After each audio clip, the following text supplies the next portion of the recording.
Good morning, flutarians, and welcome back to another session of the Atomic Flutist. Let's go ahead and get started with a little three-note improvisation. Now, I'm going to define the three notes that we can play with, but remember that you can improvise with the other elements of music. The rhythm of the notes, the articulation, the dynamics, the volume, the vibrato. So I have a little drone tone here on the note D, and I was thinking today we could focus a little bit on the D major scale. So let's improvise with the first three notes of D major. D, E, and F sharp. We'll do this for, about 30 seconds to a minute. For me, I think I'll do a 2-breath improv.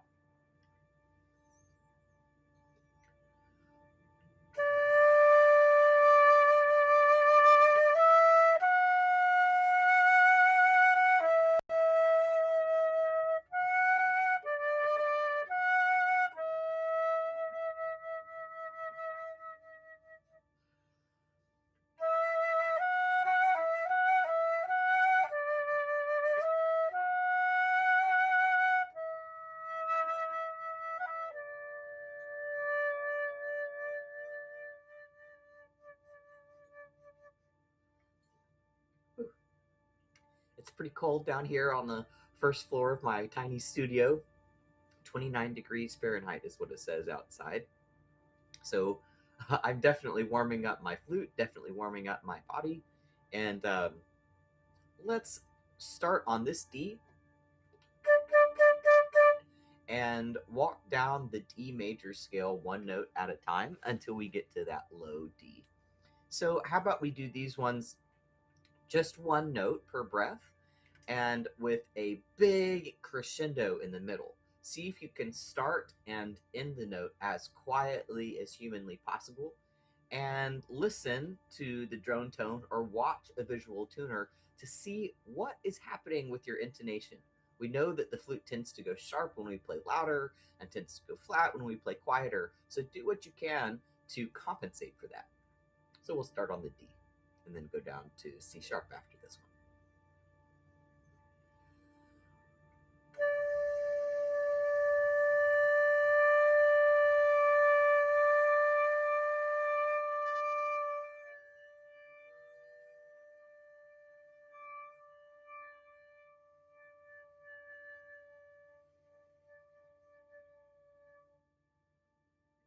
Now I'm trying to do this without the complication of added vibrato.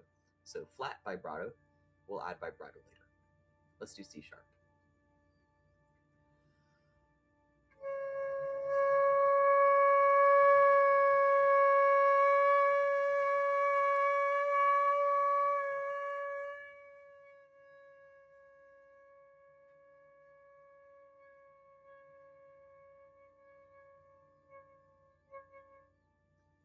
I noticed on that one, when I got to my loudest point, the corners of my mouth were really soft and frowny, not smiley, frowny, almost with air kind of in my cheeks. Let's do the B natural.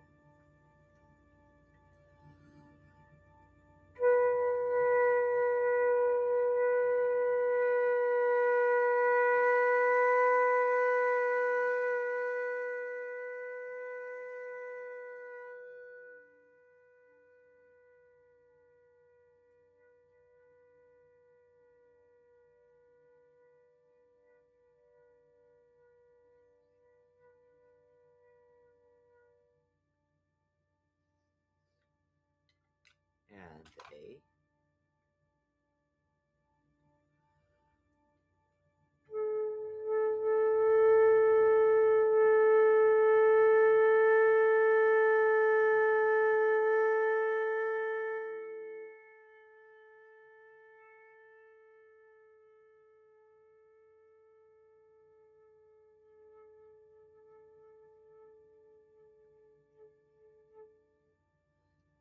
G.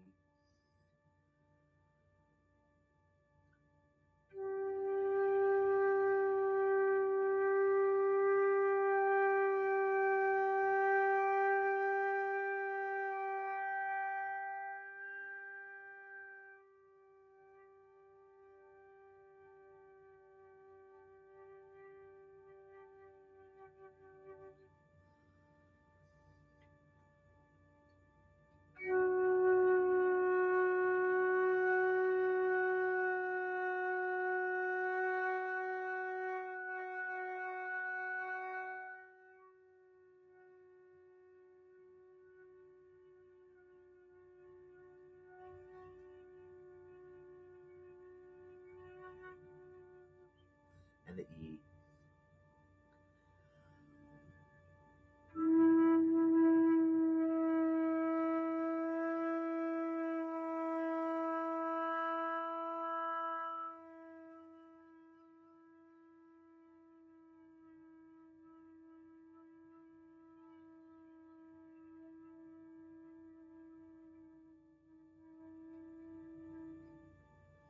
And the D.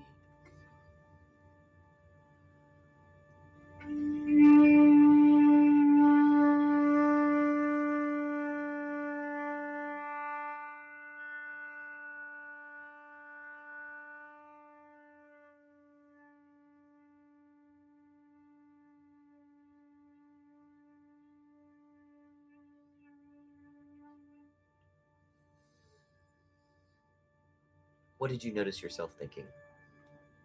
I noticed myself thinking this phrase: drive your flute like a race car.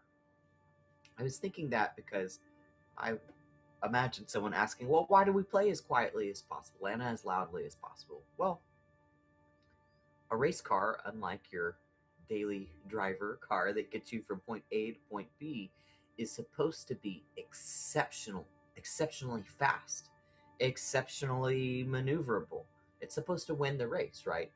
And as flutists, we want to win the race as far as being as expressive as possible. Someday we might want to win a competition. I'm not really about competing with anybody except myself, but I do want to be the best version of the flutist, the best flutist I can be. So if we never drive our flute as quietly and as loudly as possible in practice time, how are we going to evoke those extremes for expressiveness when we're actually improvising or playing classical music? So let's do another variation of that where we start on the D and we do 2 notes per breath and we go down the chromatic scale. Let's go all the way down to C. I might actually go all the way down to my low B. So this time, also do the start quietly, be as loud as possible in the middle, and end quietly. So make the loud part your transition down to the next lowest note, and see if you can develop an awareness of where is your air tank 51%, past 51%, past 50%, and make that your place where you transition between notes. So we'll do D to C sharp, and then C sharp to C, and then C to B. We'll go all the way down.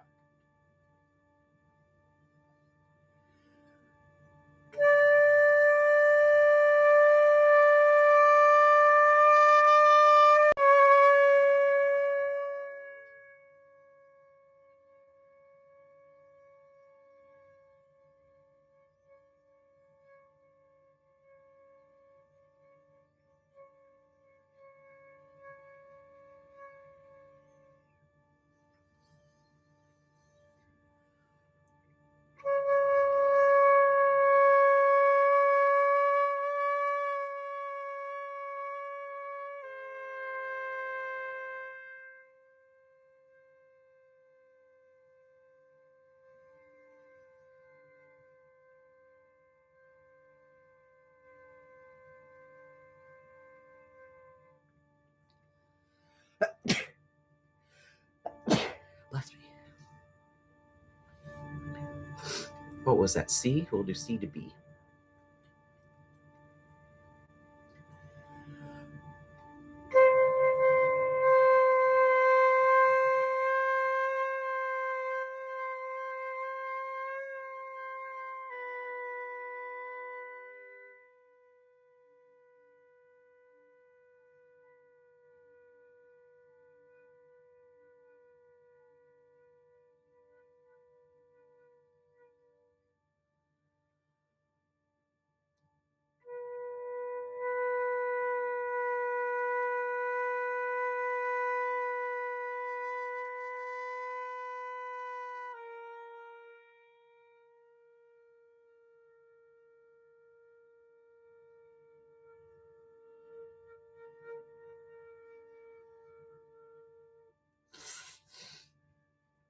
B flat to A.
Let's get going down to C sharp, and then C, and then maybe B.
Ooh, I heard some of those whistle tones on that low B. Did you hear them?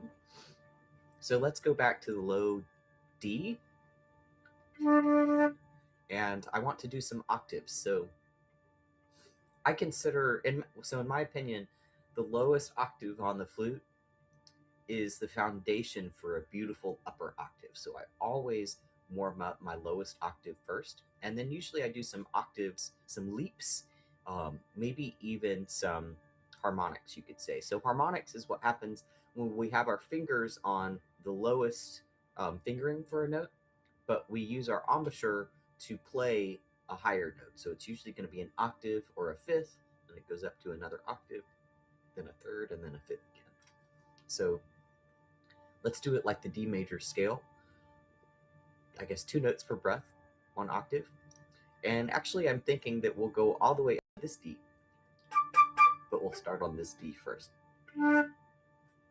So I want you to focus on what is actually happening in your embouchure to reach the higher note. Let's do this one without the tongue to articulate so you can really sense what is the exact point at which the change happens. Is it a movement in your lips?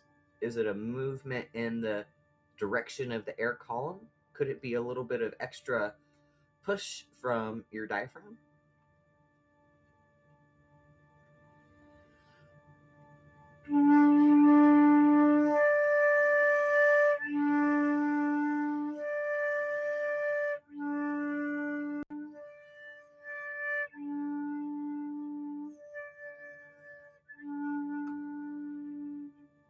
An E natural.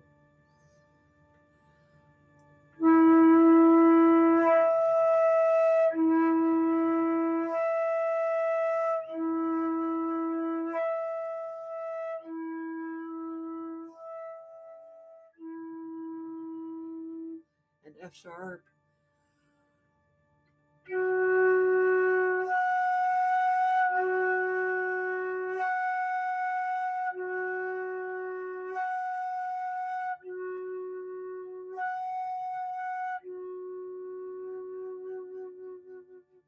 Let's do this one without vibrato except the last note. Paint the last note with a little bit of vibrato. Let's do G next.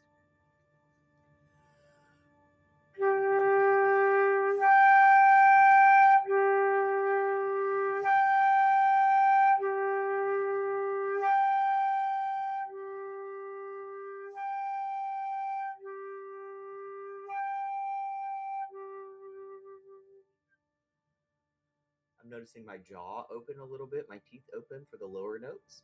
Let's do the A.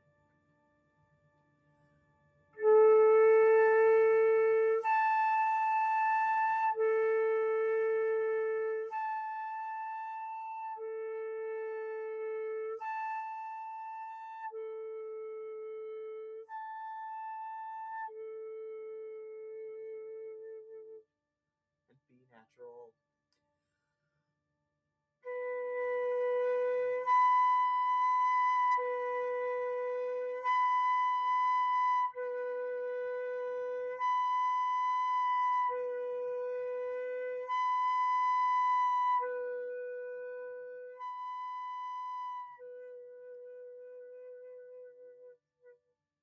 C sharp.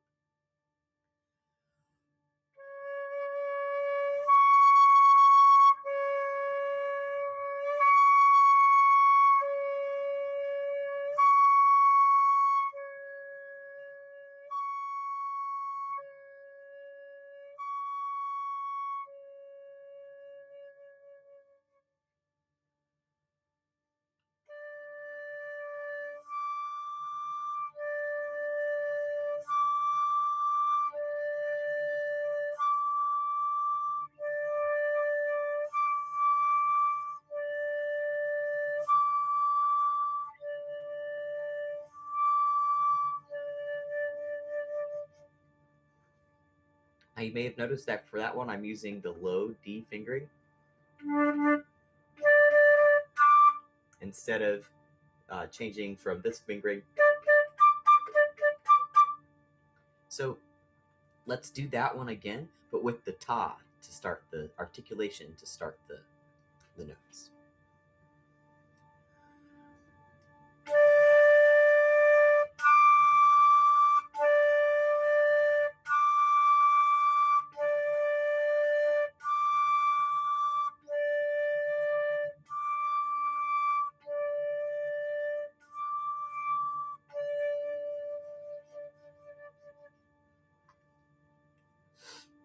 Okay, now our lower register is starting to be warmed up. We're getting to the upper octave. Let's do a little bit of this. Ta, ta, ta, ta, ta. So let's practice our double tonguing where we make a ta, ka, or a da, ga, where the tongue starts in the front of the mouth and then it kind of rebounds with the back of the tongue towards the soft palate. And then add some vibrato at the end of the note.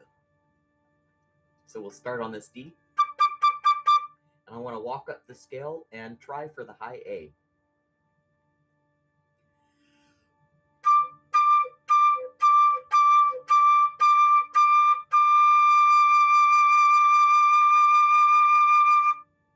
I open my mouth at the end of the note to let it ring. Let's do the high E.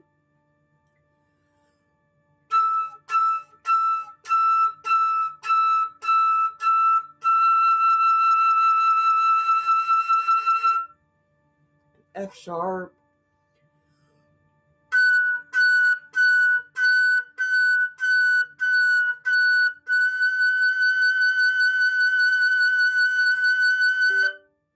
And high G.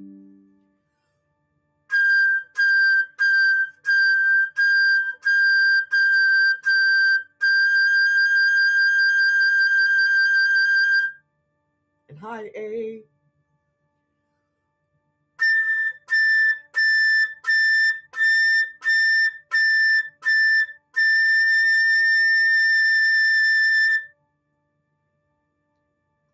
Let's go back down to the A, an octave below that, and take a minute to practice vibrato.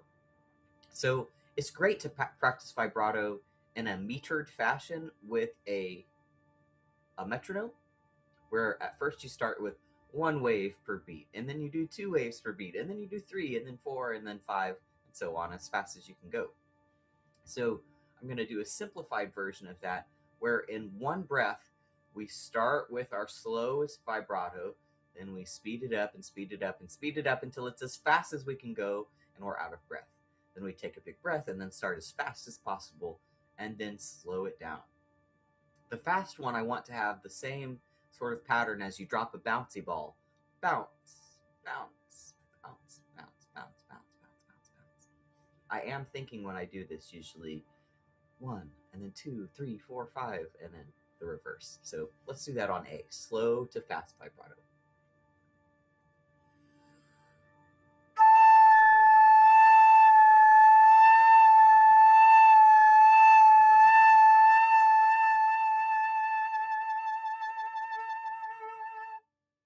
And fast to slow.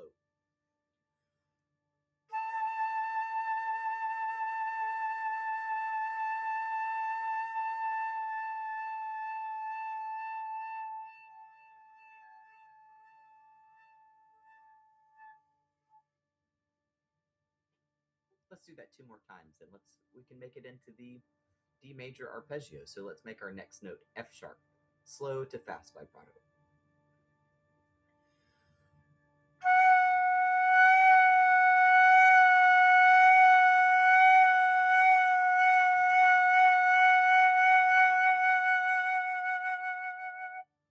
Fast to slow.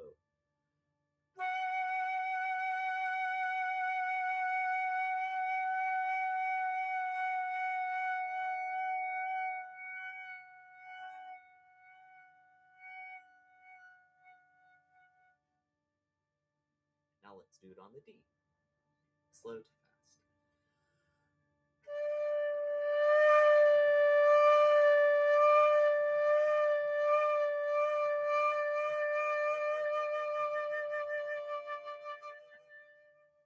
Fast to slow.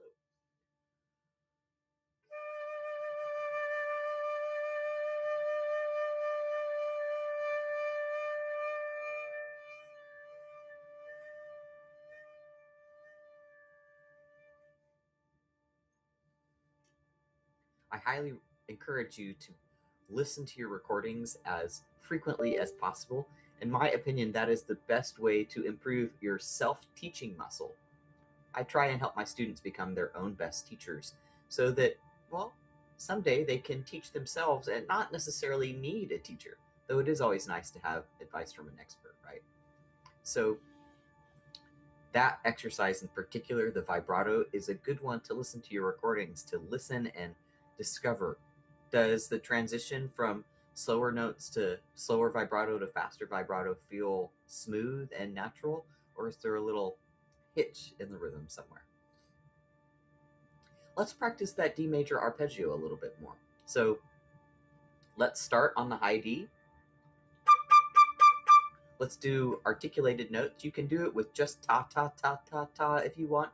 I'm going to practice the double tonguing. Da, ga, da, ga, da, or ta, ga, ta, ga, da, ga. And let's keep going back to the high D, but add one note in the arpeggio each time. So the notes, to refresh your memory, are D, F sharp, and A. So we'll do D, D, D, D, D, A, A, A, A, A. And we'll go back to D, D, D, D, D, A, A, A, A, A, F sharp, F sharp, F sharp, and repeat.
Let's do that same arpeggio, but how about you improvise with the rhythm on each note?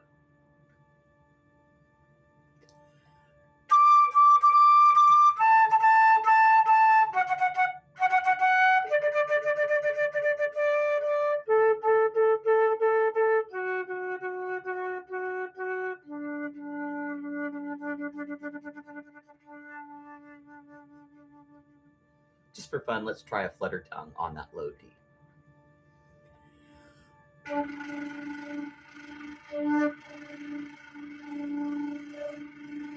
Let's try it on the higher D.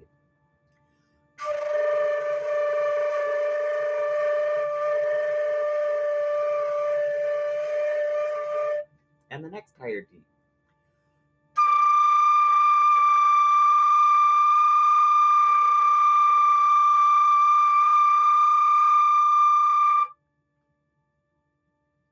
Let's finish up with some thirds.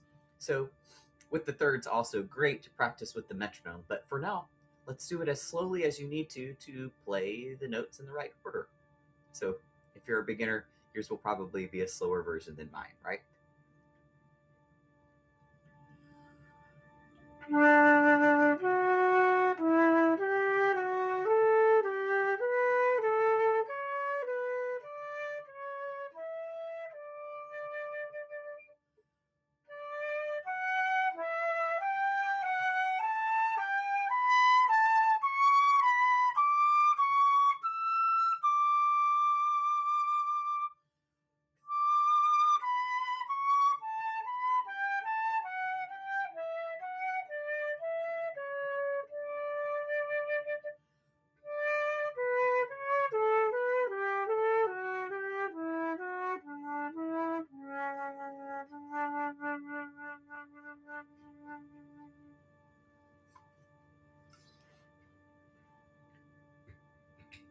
Well, thanks for warming up with me.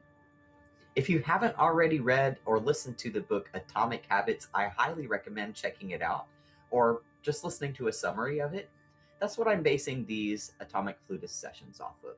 Atomic, tiny, digestible chunks of practice habits that you can stack together into a reliable system of habits that not only improves your flute playing, your flute technique, but helps maintain your level of technique so that you can be as expressive as possible when you're improvising or playing sheet music. Now, if you want to improve your improvising, get off the page and play by ear, I invite you to join me in the Flutarians School.